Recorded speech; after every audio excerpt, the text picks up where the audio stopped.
Hey, this is Mathiasa Nygarda from the Finnish band Turisas. We are here in Poland having a great time. It's a sunny day and it's great to be here. And hopefully we'll be back soon. This is to all of you followers of T-Mobile Music. See you guys soon. You ready? You ready? Poland! 1, 2, 3, go! On the line, you have a new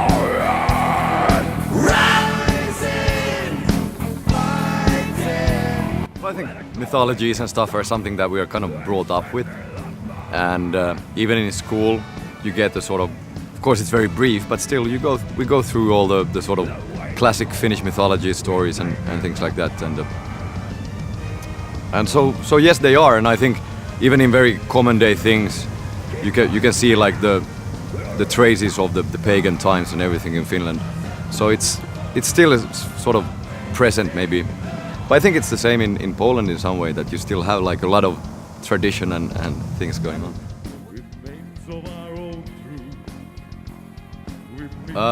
I think to some extent I like the fact that some mythologic stories haven't really been affected by that sort of normality of how to tell a story. So they can be very crazy, they can also be very abstract. And to a modern person, sometimes the mythological stories can be very difficult to read because they are so abstract and things happen in them that don't really make sense or don't make kind of logical sense in the same way that we are sort of used to. So I think that's pretty fascinating about very old folk tales. Let it go and get stopped.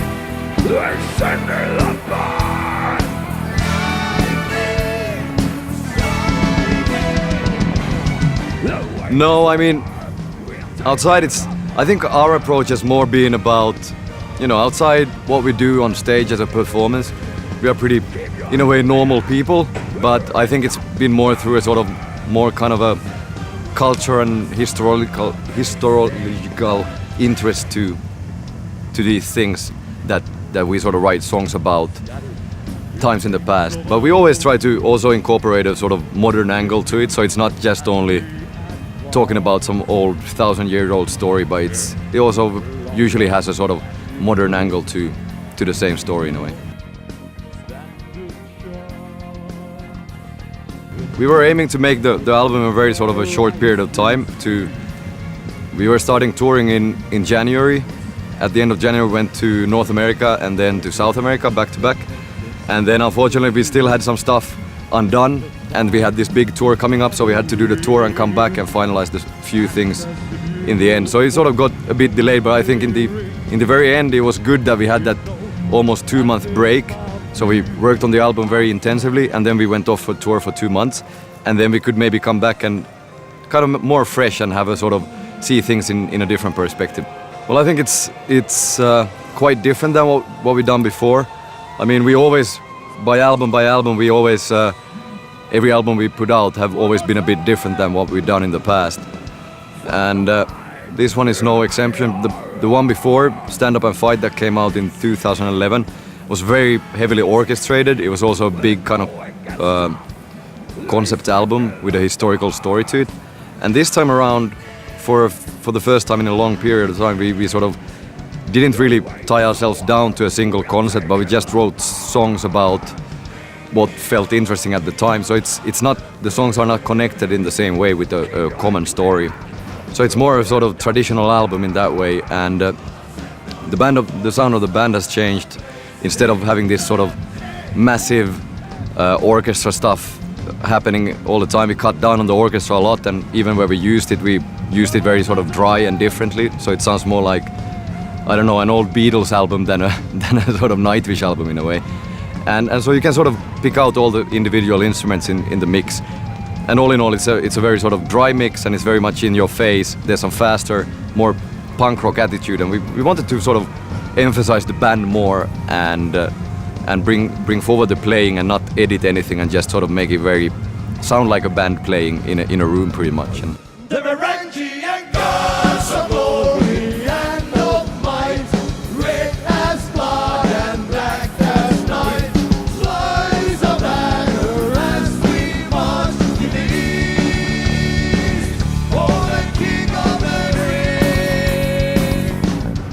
Well, obviously it's a big package, so you get to play to pretty big crowds, especially in Germany. You play very big venues, and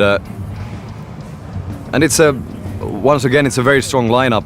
Of course, they're being sort of repetitive at times. You know, you start to see the same bands all over again. But I think this time it's the first time we go out in Europe with our country fellows Ensiferum, and we toured with them in America for a long time ago. But I think, you know, it's a perfect package. It's a very strong package, and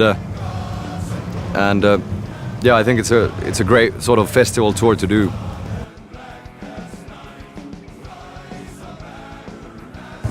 The idea was actually very, very old.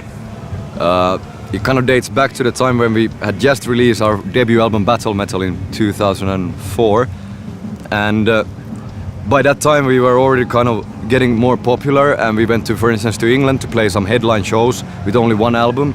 So obviously to play a longer set we had to come up with some covers or something to fill up the set, because we didn't have enough of songs to play for a full headline set. So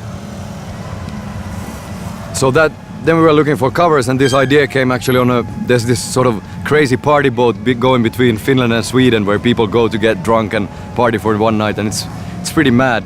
So I was actually traveling over to Sweden and listening to this disco cover band playing in the nightclub or something, and I was kind of thinking like this could make a very sort of interesting cover. And we started playing it live at first, and then it was only years later that it became so popular, the live cover song, that we actually decided to also record it for CD.